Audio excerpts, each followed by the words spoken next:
I'm your host, Sean MacKenzie. Thanks for joining me once again on my channel on data engineering.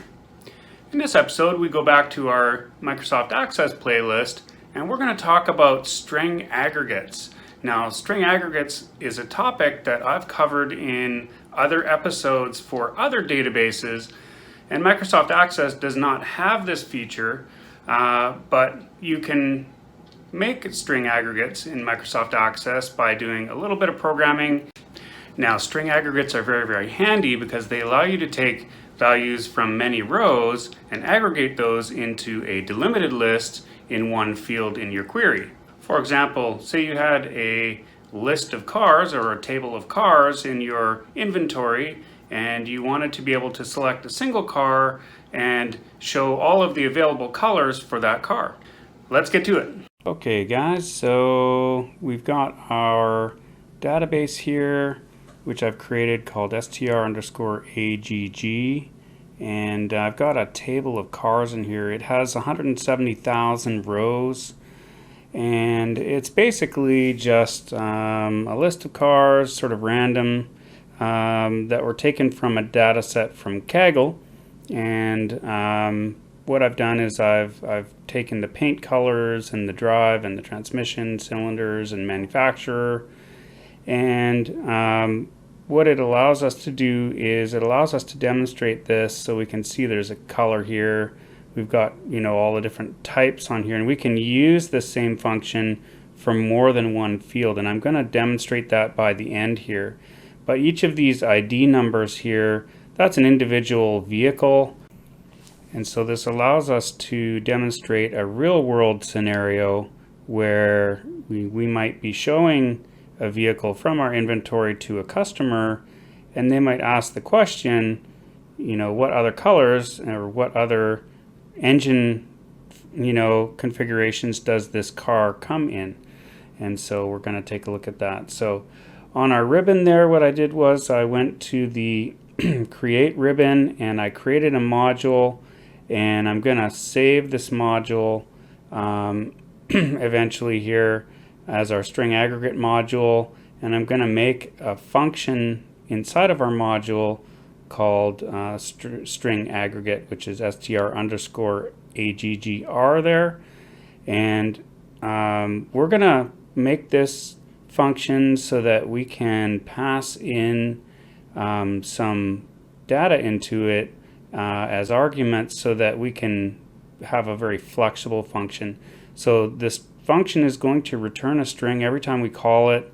It's going to return a string, and we're going to pass 3 strings into it. We're going to pass in the field name, the value of that field, and then the concatenation field, which is the find field there. That's going to allow us to choose which field, because maybe we want to show all the colors that a particular car comes in, or we want to show the engine configuration or the years that are available, and those are all very handy to have in a concatenated list in a string in a field, as opposed to having a whole bunch of rows, which is counterintuitive for people to read. And so what I'm going to do is I'm going to create my variables. I've got a db as dao.database, rst as dao.recordset. I've got a SQL string that we're going to build, and a return string. And that string, the return string, is going to be that's what we're going to use to return a value. So we're going to load that string, and then whatever gets put into that string will be what is returned by this function. And so at the very end of our function, we want to make sure that we put our function is equal to strReturn, and then at the very beginning you'll notice I set the value of strReturn immediately to an empty string, and the purpose is to make sure that str_aggr always has a value. So we want to set that return string as early as possible, in case there's an error, because we will eventually put an error trap on this, and we want to make sure if it sort of bugs out and something happens, we want to make sure that the return value will be empty. And so that's why we set that one early on. So what we'll do here is we'll set our database equal to current DB, and then I'll set that equal to nothing at the end. So we're just going to use that database variable, and then we'll grab our string here. We're going to set our string up, and we're going to use those values that are inside of the arguments there, and we're going to set strSQL equal to select distinct, and we'll put the find string in there. So that's the field that we're going to find from TBL cars. So it might be the car colors, or it might be the car engine configuration, and then we'll continue to build our SQL string here. We're going to do a where in here. So we're going to select the distinct and then say it's colors from cars, and then we'll say where the field is equal to the value that we put in. So we're going to put in our field and value in there. So that would be like where the car or manufacturer is equal to Honda or whatever. And these three arguments allow us to make a very flexible statement. Now, I will put the square brackets around the field name there. You can see I put them around str field, and that's mostly because of people who have spaces in their field names. So if you have spaces in your field names, you'll need to have that square bracket around your field in order to qualify it there. And we'll do the same for our other fields in here. So I've added an order by statement just so that the string that comes out is ordered alphabetically, and I'll put those square brackets around that. So if we select distinct car color from cars, where the manufacturer equals Acura or Honda or whatever, and you can see that I've added the square bracket for that purpose, and that's just in case you guys happen to have some spaces in your field names. And then once we have our SQL string built, then what we'll do is we'll open a record set, and we'll do that by using db.openRecordSet. We'll put our SQL string in there, and we're going to use that db open snapshot. Since this function is going to be used many times, and it is not an updatable record set that comes back, that we don't want it to be updatable. Snapshot is read-only, and it's much faster in some cases than dynaset, which is an updatable set. And in this case, what we want to do is we want to make sure that we make this as fast as possible. And then what we'll do is we'll close. We do an rst.close, then we'll set it to equal to nothing, and we can start our loop. Now we're going to do our do until loop with rst.eof, which means end of file. So we're going to loop through this record set until we hit the end, and then on each row we're going to move next. That's the first thing you want to put in there, so that you don't end up in a forever loop that just keeps on looping and locks up your machine. You always want to make sure you put that rst.move next in there. And then what we're going to do is we're going to say if our return string that we set equal to an empty string at the top, if the length of it is greater than 0, then add a comma in there. And then what we can do is we'll just say, after that we'll say our return string is equal to return string and the find field, and we'll use the brackets to qualify our field in the record set there. Instead of using the exclamation mark, we're going to add that as an argument, and we'll say record set str find. So that could be color, it could be engine configuration, could be whatever, and we're going to return that value for our for the time that we run this. Now I'm going to go ahead and I'm going to add option explicit at the top, And option explicit, it's just going to make sure that there's no crazy variables without being declared and things like that. You should always add that at the top if your module does not have it there already. And then we can take a look. There's our return value, and we're going to loop through that record set, and we're going to add to that return a variable every time we go through. If it's already got some values, we're going to add a comma each time, and we're going to add a value, and then we're going to make sure we move to the next record. After our loop is done, we're going to close that record set. We'll set it equal to nothing, and then we're going to set the value of the function equal to that return string. And that's going to allow us to continue here. Now I'm going to do another thing. I'm going to do a debug compile, which is really awesome, and working with that option explicit, that's going to make sure that there's no crazy things happening in your code. It's always good to do a debug compile. Now I did a Control G there, and Control G brings up the immediate window, which is the light blue bar that you see there, and inside of the immediate window is where we can run functions and subroutines sort of at will if we want to, in real time, immediately, I guess, as you would say. And so I can call my function here, and I can say I want the manufacturer field with Toyota, what paint colors are available.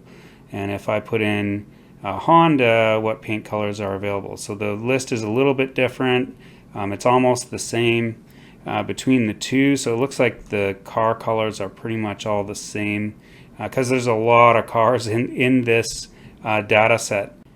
Well, what's a car that we think has very few colors? We could probably put in Ferrari or something, and you can see that color list is quite a bit smaller, and that's what we expected to see there.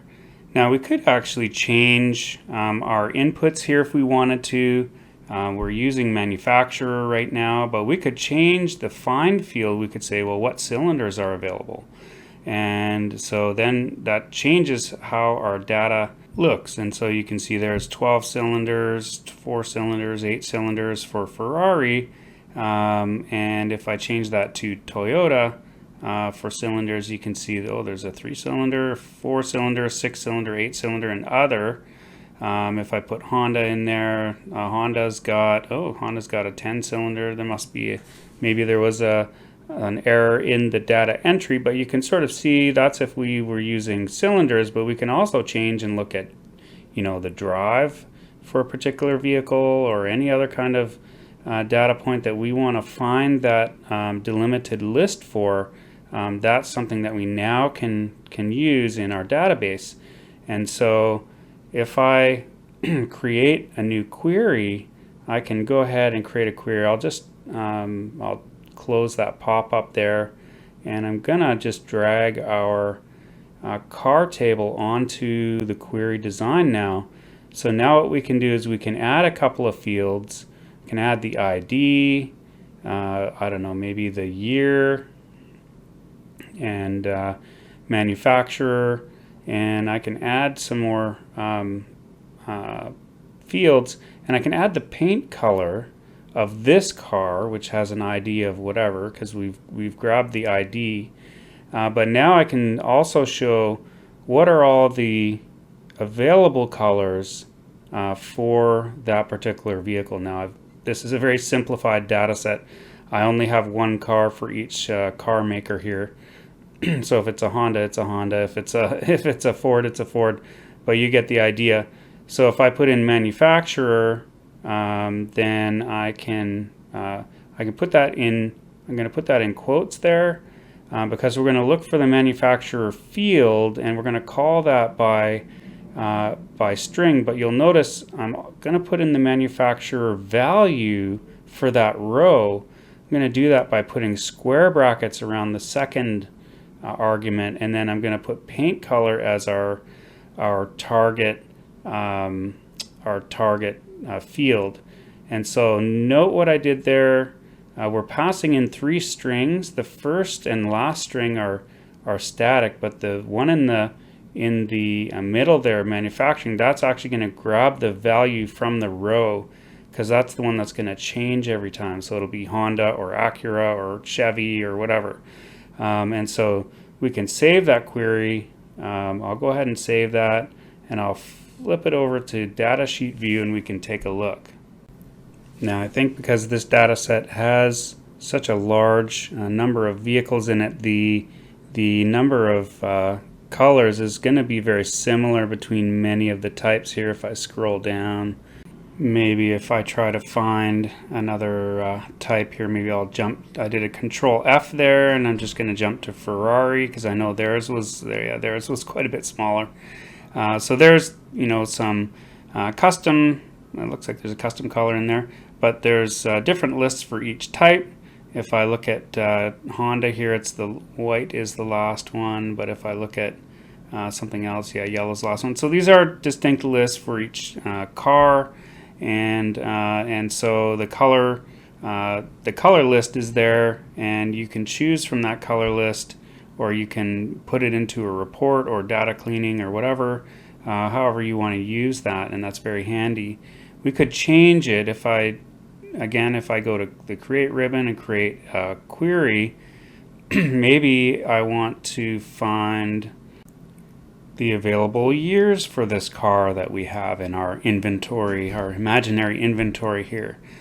So I could go ahead and grab some fields just like I did before. I could grab the ID, manufacturer, and the year, and then I could use our function, our string aggregate function here, to get the available years of that particular type of car. And so I can use our function again. I can put in our str_aggr manufacturer. We'll put in the manufacturer value again that's on that row, the return row, and then we're going to find the available years by putting in the year as the field name. And so we can do query cars with years. We'll save that, and we can take a look at our data sheet view, and that's going to give us all of the available years in one row there, so that we can look at any particular Toyota, and we know we can look at the same row and we can see the available years for that car. So Dodge has a 1916. There was a 1905 there. That was pretty cool. And there's all kinds of things, but we can see this particular car that we have in stock, it has these years available. Now you'll notice that as I scroll through this, it's actually calculating each page as it views it. It's not calculating the entire data set, which will be very slow. We'll come back to that later because there are faster versions of this which I'm going to demonstrate, but for today we're going to take a look at this. This is the easiest one to implement. So say we did the same thing, we make a new query and we wanted to see cylinders. We could do that as well. We can do the same exercise. We'll grab the ID, year, and manufacturer, and we can go ahead and we'll increase the size of our grid here and just get a little bit of real estate. Looks like I double clicked on manufacturer there, so let's change that to cylinders, and then we'll add our available cylinders. So say you were looking at the cylinders in this car and you wanted to know, well, what other engine sizes does this car have? And you could do your string aggregate once again, and you can put in the manufacturer value, and then change that last argument to cylinders, and that will give us a list of available cylinders for each vehicle. So we'll say query cars with cylinders, and that's going to give us an output that will help us to see what's going on there. So let's take a look at the data sheet view. Now you can see, okay, this particular car at the top has 6 cylinders, but that car comes with 3, 4, 6, 8 or whatever, and you can scroll through that. So some of these have 10, it looks like, and others do not. I don't know if that's actually accurate for those car makers, but who knows. But I would encourage you to take a look at all of the different fields and try using it out on different fields other than manufacturer. And that is one way of doing string aggregates, by creating your own function in Microsoft Access. Check out my Patreon for additional ways of doing this. Looking to download files used in these videos? Make sure to check out my downloads page. The link is in the description.